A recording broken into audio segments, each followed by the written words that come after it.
कि अगर इस तरह के हालात देश में चलते रहे तो लोग सड़कों पर तो आएंगे ही, लेकिन मुझे ये डर है कि सड़कों पर जब आएंगे तो कहीं हिंसा ना हो जाए है।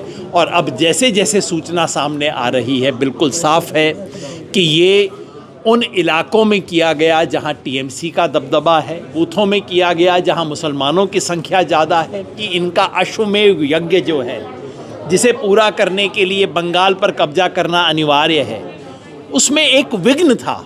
2 कौड़ी का ट्वीट किया गया है। माननीय ज्ञानेश जी, मैं आपको भी कहना चाहता हूँ, 2 टूक कुर्सी से उतर जाइए, बीजेपी का टिकट ले लीजिए। तो ये साफ हो गया है कि इलेक्शन कमीशन तो बिल्कुल सरकार या भाजपा के एजेंट की तरह काम कर रहा है। डिलीट होने से बचाने की बजाय ये कहा कि अगले चुनाव में वोट दे लीजिएगा। ये बहुत दुर्भाग्यपूर्ण। वोटिंग राइट को एक फंडामेंटल राइट सुप्रीम कोर्ट ने माना है। बहुत ही अहम हक है लोगों का वोट देने का। अब इसको इस बिल्कुल धक्कड़ पेल में जल्दी पूरी एसआईआर की प्रक्रिया करके, जो कि पूरी प्रक्रिया ही गैर कानूनी है। उसमें लिखा है कानून में कि एसआईआर सिर्फ एक कंस्टिट्यूएंसी या उसके पार्ट में for reasons to be recorded in writing कराया जा सकता है। इन्होंने पूरे राज्यों में करीब कई राज्यों में एक साथ एसआईआर ऑर्डर कर दिया, यही इलीगल है। फिर उसमें इनके मैनुअल में लिखा है कि जब भी इंटेंसिव रिवीजन होगा, जो कि पहले ऐसा इंटेंसिव रिवीजन कभी नहीं हुआ कि आप नई वोटर्स लिस्ट बना रहे हैं। पहले तो डोर टू डोर जाकर एन्यूमरेशन होता था, तब उसको इंटेंसिव रिवीजन कहते थे। पहली बार नई वोटर्स लिस्ट बनाई जा रही है, सबसे एन्यूमरेशन फॉर्म मांगा जा रहा है, डॉक्यूमेंट्स मांगे जा रहे हैं। दूसरी बात, ये जो इन्होंने बंगाल में किया है, लॉजिकल डिस्क्रिपेंसी के नाम पर 27 लाख लोगों के नाम काट दिए इतने धक्कड़ पेल में। देखिए, सुप्रीम कोर्ट ने 95 में एक फैसला दिया था कि अगर किसी के सिटीजनशिप पर आपको डाउट है तो पहली बात तो आपको ये मानना पड़ेगा कि अगर उसका नाम पिछली वोटर्स लिस्ट में था तो प्राइमा फेसी उसको सिटीजन माना जाएगा।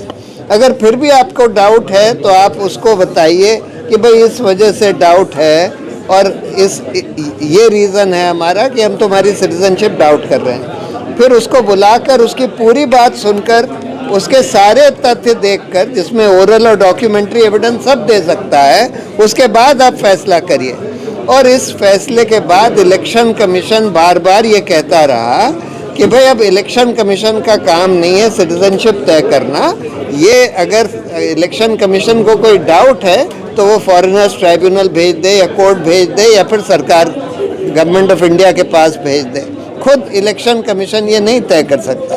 तीसरी बात, इलेक्शन उसमें कानून में लिखा हुआ है कि सब पारदर्शिता बरतनी पड़ेगी इलेक्शन कमीशन को।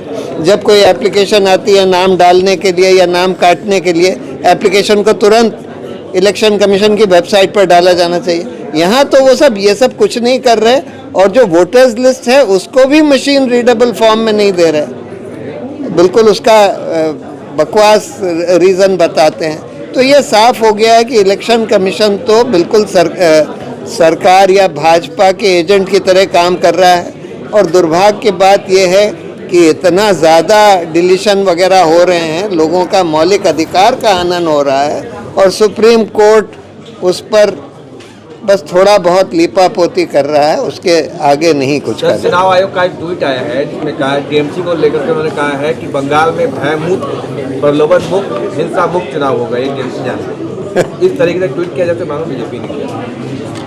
हाँ, ये तो देखिए हर जगह हम देख रहे हैं कि इलेक्शन कमीशन भाजपा के एजेंट की तरह बिहेव कर रहा है। ये ट्वीट भी ऐसा इस तरह से एक पॉलिटिकल सा ट्वीट है इलेक्शन कमीशन का। उन्होंने भाजपा की मोहर लगाकर कोई डॉक्यूमेंट जारी कर दिया। उन्होंने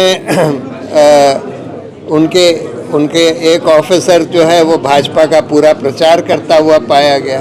तो ये सब तो हम लगातार देख रहे हैं। और इलेक्शन कमीशन के चयन पर हम लोगों ने चुनौती दी हुई है, जिस कानून को इन्होंने बदल कर, सुप्रीम कोर्ट ने बोला था कि भाई चयन एक निष्पक्ष कमेटी के द्वारा होना चाहिए जिसमें प्रधानमंत्री, लीडर ऑफ ऑपोजिशन और चीफ जस्टिस हों। उनको इन्होंने बदल के चीफ जस्टिस को हटा दिया, एक और मंत्री ले आए। अब उसके तहत जिसको चाहे बना देते हैं, अपने पिट्ठुओं को बना देते हैं। उस कानून को भी हम लोगों ने चुनौती दी हुई है, लेकिन वो भी अभी लंबित है सुप्रीम कोर्ट। केंद्र कई बार कह चुका है कि सर और इसका SIR का लिंक ही नहीं। सर और सॉरी, SIR और इसका NRC। हाँ, तो पहले इन्होंने कोशिश करी कि मुसलमानों का नाम NRC से हटा दें। आसाम में कोशिश करी, लेकिन वहाँ सुप्रीम कोर्ट ने सुपरवाइज कर लिया। तो जितने परसेंटेज वहाँ हिंदू थे उतने परसेंटेज हिंदू बाहर हो गए NRC के, जितने परसेंटेज मुस्लिम थे उतने मुस्लिम बाहर हो गए। फिर उन्होंने सोचा कि CAA के थ्रू हम हिंदुओं के नाम वापस ले आएंगे, वो भी फेल हो गया। अब इन्होंने सोचा कि हम SIR करके मुसलमानों के नाम हटा देंगे, और SIR में भी हर तरह से घुमा फिरा के अब ये लॉजिकल डिस्क्रिपेंसी लाकर और उसमें टारगेटेड डिलीशंस कर रहे हैं। प्रशांत जी, आखिर ये चुनाव दर चुनाव इस तरीके की चीज़ें हो रही हैं, हम देख भी रहे हैं। आखिरी हथियार ये होता है कि सुप्रीम कोर्ट के पास जाए। सुप्रीम कोर्ट के लिए भी आप कह रहे हैं कि वो लीपापोती कर रहा है, तो आखिर इसका हल निकलेगा कैसे? ये मुझे तो ये लगता है कि इस देश में अब बहुत बड़ा जन उभार होगा, एक बहुत बड़ा पीपल्स मूवमेंट होगा, क्योंकि हर तरह से लोगों को कुचला जा रहा है। और ये तो कुचलने का, देखिए, अगर आप उनका नाम वोटर्स लिस्ट से हटा देंगे तो अगला स्टेप ये होगा कि उनको राशन कार्ड से भी हटा देंगे। बाकी सब उनके जो राइट्स हैं, जो सिटीजन्स को मिलते हैं, वो भी आप उनको डिनाई करना शुरू कर देंगे। ये होने लगेगा। तो क्या सर सुप्रीम कोर्ट में जस्टिस नहीं मिल रहा है, तो क्या सर के लड़ाई के मैदान बनेंगे? ये देखिए, मुझे तो ये डर है कि अगर इस तरह के हालात देश में चलते रहे तो लोग सड़कों पर तो आएंगे ही, लेकिन मुझे ये डर है कि सड़कों पर जब आएंगे तो कहीं हिंसा ना हो जाए। वो नहीं होनी चाहिए, और इसीलिए हम लोग ये कोशिश करते रहते हैं कि भाई सुप्रीम कोर्ट ही इसका हल निकाले, सुप्रीम कोर्ट ही करे। लेकिन दुर्भाग्यपूर्ण सुप्रीम कोर्ट इस केस में नहीं कर रहा है। ये जो बंगाल में हुआ है, ये SIR मतलब स्पेशल इंटेंसिव रिवीजन नहीं है, ये स्पेशल इम्पेडिमेंट रिमूवल है। बीजेपी इस देश में एक राजनैतिक यज्ञ करना चाहती है, और उस यज्ञ में विघ्न है बंगाल में। ये विघ्न निवारण अभियान हो रहा है ताकि इनका अश्वमेध यज्ञ जो है, जिसे पूरा करने के लिए बंगाल पर कब्जा करना अनिवार्य है, उसमें एक विघ्न था। उस विघ्न को कैसे हटाया जाए, ये उसका अभियान है। बीजेपी को बंगाल जीतने के रास्ते में दिक्कत ये थी कि बंगाल का 30% वोटर पहले से ही बीजेपी के खिलाफ रहता है। उनमें से 4-5% का नाम कैसे काटा जाए, केवल और केवल यही एक्सरसाइज थी। इसीलिए चुनाव आयोग ने वो सब काम किए बंगाल में जो कहीं नहीं किए। 8,000 माइक्रो ऑब्जर्वर भेजे, जितने ऑब्जर्वर देश में कहीं नहीं भेजे गए वो बंगाल में भेजे। वहाँ की पूरी ब्यूरोक्रेसी को बदला गया, और चुनाव आयोग के अपने अफसर से ऊपर ही दूसरे अफसर लगवाए गए। स्पेशल एडजुडिकेशन किया गया। पूरे देश में ड्राफ्ट सूची आने के बाद नाम बढ़े हैं, केवल और केवल बंगाल में कटे हैं। बंगाल में 90 लाख से ज़्यादा नाम कटे हैं, और 27 लाख ऐसे लोगों के नाम कटे हैं जिन्होंने बाकायदा एन्यूमरेशन फॉर्म भरा था, जिन्होंने जाके हियरिंग में हिस्सा लिया था, जिन्होंने अपने दस्तावेज दिखाए थे, उन लोगों का नाम काटा गया है। और अब जैसे जैसे सूचना सामने आ रही है, बिल्कुल साफ है कि ये उन इलाकों में किया गया जहां TMC का दबदबा है, ये उन शहरों, उन गांवों में किया गया, उन बूथों में किया गया जहां मुसलमानों की संख्या ज़्यादा है। चुन चुन कर ये बंगाल की वोटर लिस्ट बदलने का अभियान है। लोकतंत्र में वोटर सरकार को चुना करते थे, अब बंगाल में सरकार, और बंगाल की सरकार नहीं, केंद्र की सरकार वोटर को चुन रही है। ये जो हो रहा है ये बहुत दुर्भाग्यपूर्ण है। ये लोकतंत्र को सर के बल खड़ा करने की कोशिश है, और अफसोस की बात है कि सुप्रीम कोर्ट ने इसे जहां रोकना चाहिए था वहां इन 27 लाख लोगों का नाम रोकने की बजाय, डिलीट होने से बचाने की बजाय ये कहा कि अगले चुनाव में वोट दे लीजिएगा। ये बहुत दुर्भाग्यपूर्ण है। सर टाइम बहुत कम बचा है वोटिंग का, तो इसके बीच क्या सुप्रीम कोर्ट से आप लोग क्या मांग करेंगे, क्या